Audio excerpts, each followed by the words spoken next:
शरीराला थंडावा देणारे आज आपण झटपट असे 2 महिने टिकणारे कैरीचं पन्ह करणार आहोत. अर्धा तास पाण्यामध्ये कैरी छान भिजवून घेतल्यानंतर 2 ते 3 वेळा स्वच्छ पाण्याने धुवून घेऊन देठाकडील भाग आणि त्याची साल काढून घेऊयात. कैरीची संपूर्णपणे साल काढून झाल्यानंतर अर्धा ग्लास पाणी ओतून कुकरच्या 2 शिट्ट्या काढून घ्याव्यात. कैरी पूर्णपणे थंड झाल्यानंतर अशा प्रकारे चमच्याच्या साहाय्याने कोळीवरचा आपण गाभा काढून घेऊयात. तर ह्या ठिकाणी 1 वाटी कैरीचा पल्प निघालेला आहे. आता त्याच वाटीने आपण 1 वाटी चिरून घेतलेला गूळ टाकून व्यवस्थित मिक्स करूयात.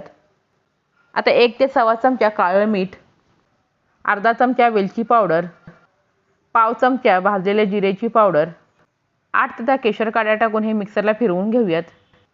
आता हे कैरीचं पन्ह एअर कंटेनर डब्यामध्ये भरून फ्रीजमध्ये 2 महिने स्टोअर करून तुम्हाला जेव्हा कैरीचं पन्ह प्यायचं आहे ना, तेव्हा तुम्ही झटपट असं हे कैरीचं पन्ह तयार करू शकता. धन्यवाद.